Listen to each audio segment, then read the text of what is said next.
everyone. Have you ever thought that your leadership is full of distractions on a day-to-day basis? That you're thinking about how, as a leader, do I get everything done? Do I get promoted in the corporate world?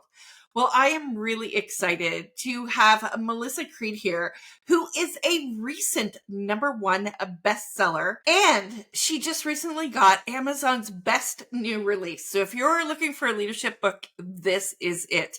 Melissa Creede also comes with decades of leadership experience and leadership coaching.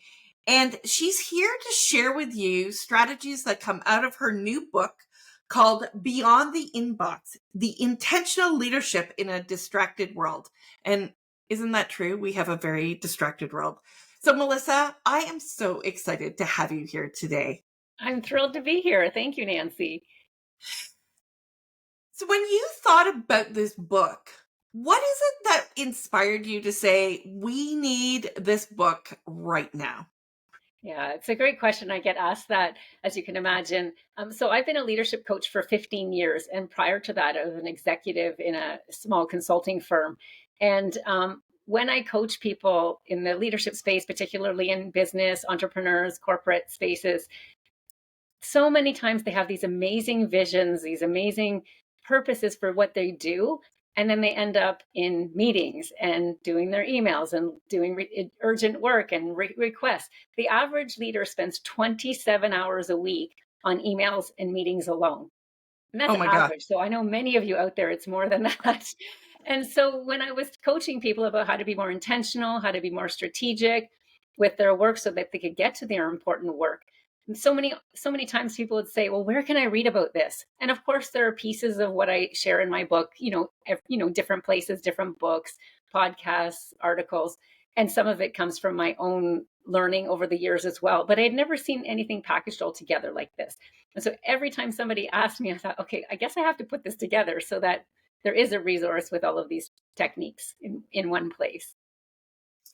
And one of the things that you said at the start was you talked about these visions, these strategies, but how do we implement them into the day-to-day work, right? Like I see lots of companies as well have these very broad statements, but then when you take it down to a leadership level, in here, you have a character by the name of Sarah, who is somebody that you coach through becoming more strategically intentional in her career, in the work, so that she can get promoted. What does it mean to be more strategic in the way we Yeah, do? it's one of those words that's out there and people kind of know what it means, but most people don't really know what it means. And I look at it in a very broad sense, just like I look at the word vision in a very broad sense. So, yes, an organization should have a vision, a department should have a vision, a leader should have a vision. But even just, if you and I sat down to have a meeting tomorrow, what would success look like coming out of that meeting? So I want to have a vision even for the how that meeting will play out, what happens during that meeting, and how we exit that meeting. So the vision I use in a broad sense, and same with the word strategic. For me, strategic is some of the formal things that you do in an organization, like you might, or if you have your own business, you might do a 3 to 5 year plan or something like that. But it's really about being forward looking.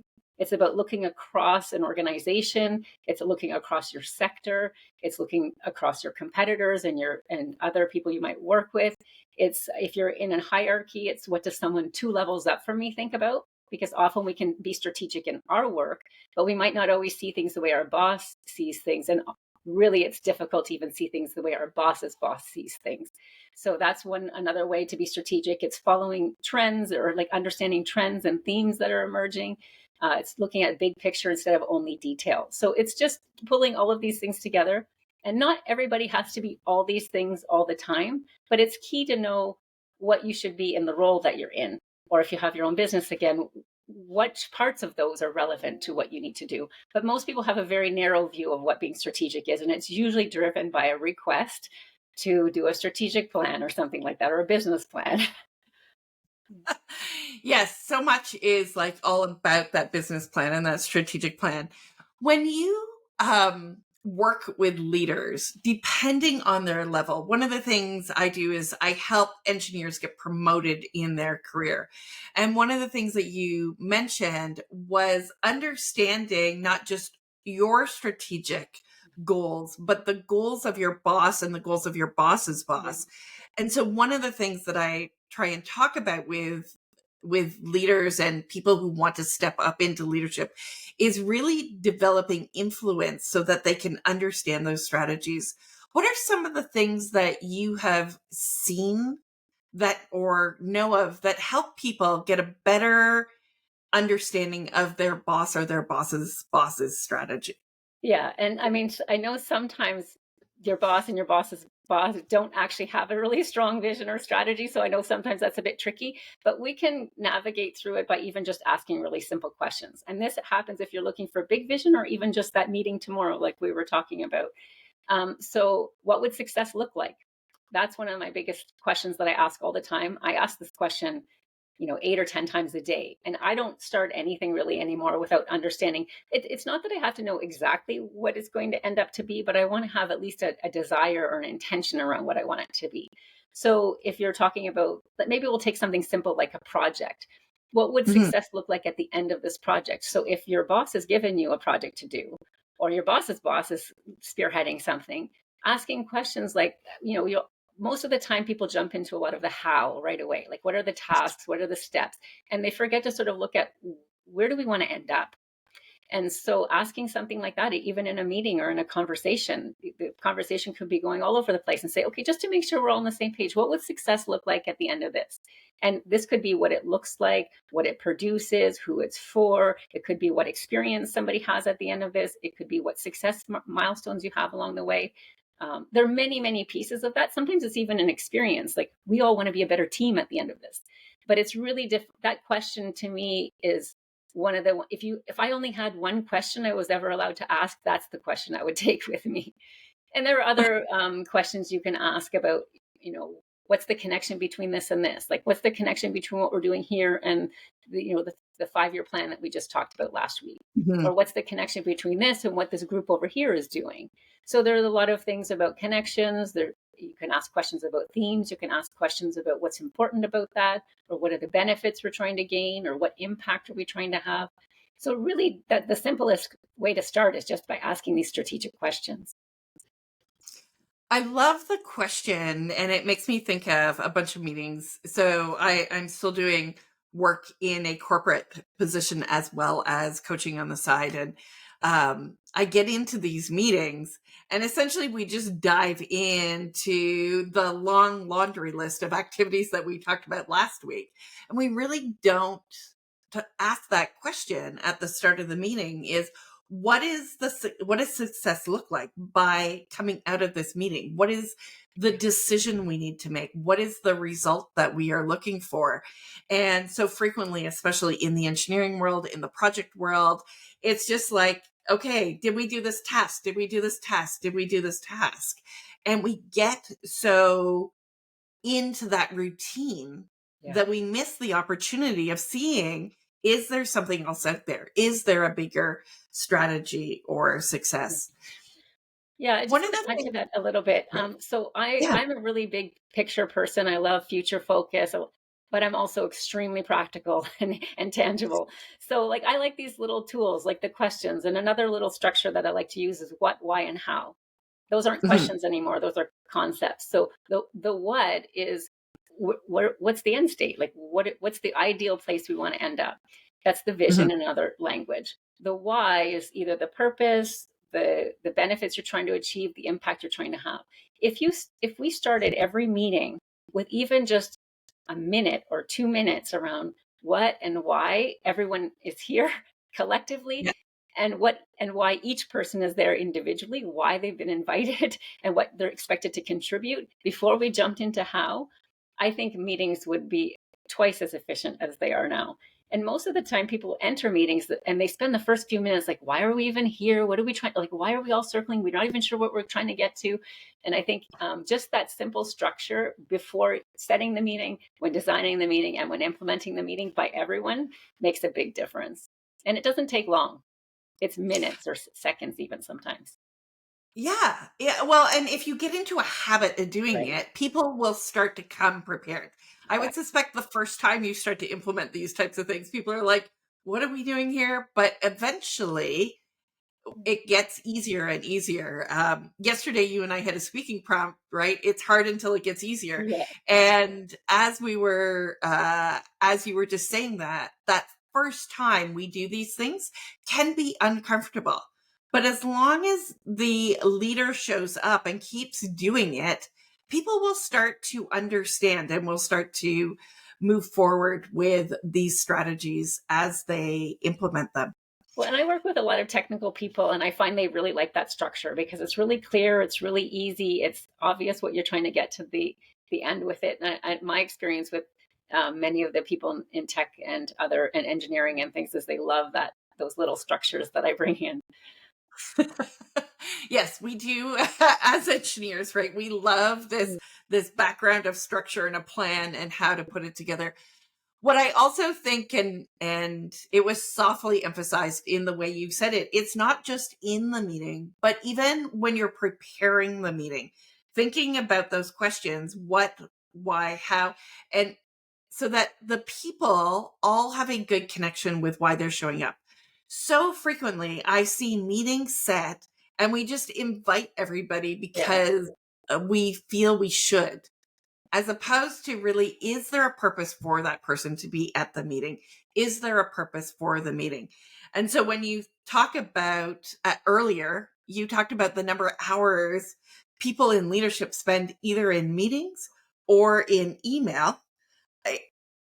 They're not actually getting work done, or they're not on the floor having conversations, trying to figure out what's helping their employees. Yeah, like meetings as a concept, it's nothing wrong with meetings because they do Mhm. further decisions. They further discussion, conflict, whatever needs to happen around something to move forward. Unfortunately, most of us have gotten out of the habit of planning properly for meetings. And just like you said, what's the purpose of the meeting? Why am I inviting this person? Or if you've been invited, why have I been invited? What value am I expected to contribute here? So we just end up having these meetings. And because we're all so busy going to meetings and doing emails, we don't have time to plan for the. So if we actually just put some time into planning them, we'd all have more time to do everything that was important. I love that. So if somebody was starting next week and they are looking ahead, so we're recording this on a Friday, and whether you watch it on a Friday or you watch it on a Wednesday, I want you to think about the upcoming week in your career. How would you encourage people to pause and take a look at their calendar and look at these meetings that they have and just sit back and reflect? What would you tell them is the most important thing to do to prepare for that upcoming week? Yeah, if you're just doing next week, then when I look at this, sometimes I have people open their calendars and their meetings on top of meetings, sometimes triple booked and all these different things. Just look at your calendar and really go meeting. You don't have to do this every week. Just the first time you're doing it, really, Mhm. because a lot of these are recurring meetings. Really Yes. think, what's the purpose of this meeting? Is it serving its purpose the way it's designed now? Like, and if you're the one leading the meeting, it's really important that you do this. But if you're the one that's been invited to the meeting, you can even just say, I'm not even sure that I can add value. You might just send a quick private note to whoever invited you and say, I just been preparing for next week. I just want to make sure that I'm bringing the most value. What would success look like for this meeting? What are we hoping to get out of it? And what are you hoping to get from me? And if people, what I often hear is the first answer is, oh, we're just here to share information.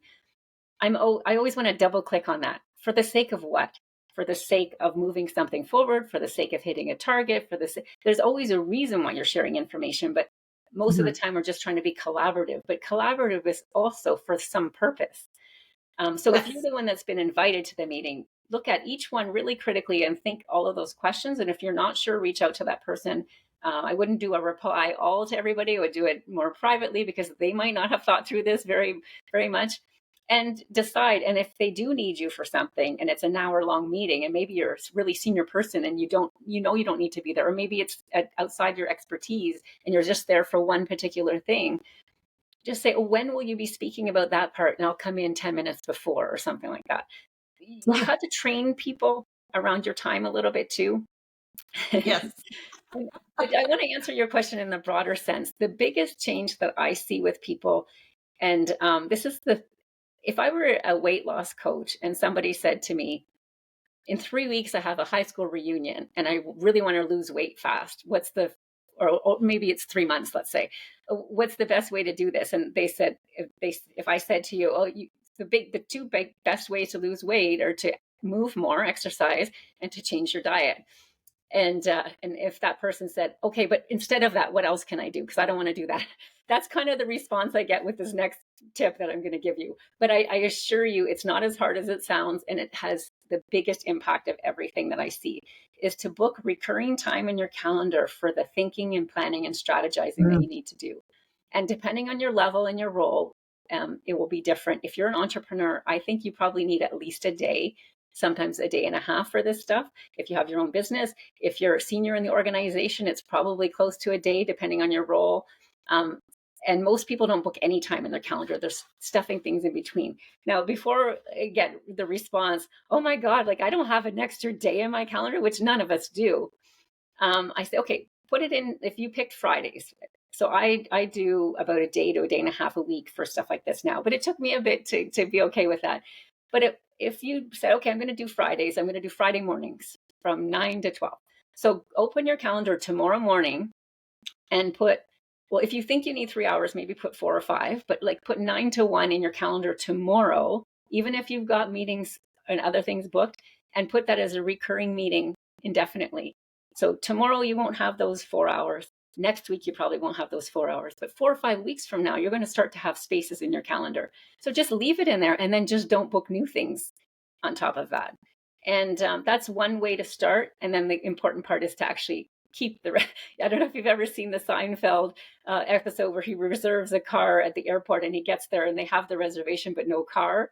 And he said, you know how to take the reservation, but you don't know how to keep the reservation, and keeping the reservation is the most important part. This is kind of the same thing. You've got it in your calendar now, but you have to stay committed. And of course, the reason I say book a bit more time than you think, because there will be that last minute thing that comes up that you can't predict. Someone will throw something in your calendar, but then you have a little bit of space to move. Whereas up until now, you were trying to move other things around to get to that. So that's the biggest tip I see, the biggest impact from everyone that does that.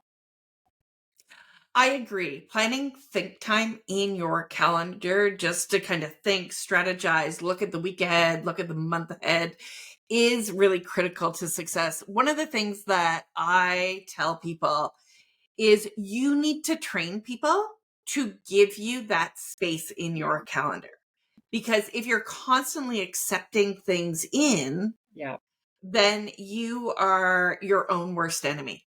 And so as leaders, to become better, we need to not only schedule it, but then let people know that time is yours and that you will be available any of the other time. But during that time slot, that is yours. And we need to get better at this, because I do think this is probably the number one strategy that we all miss out on. I know I miss out on it.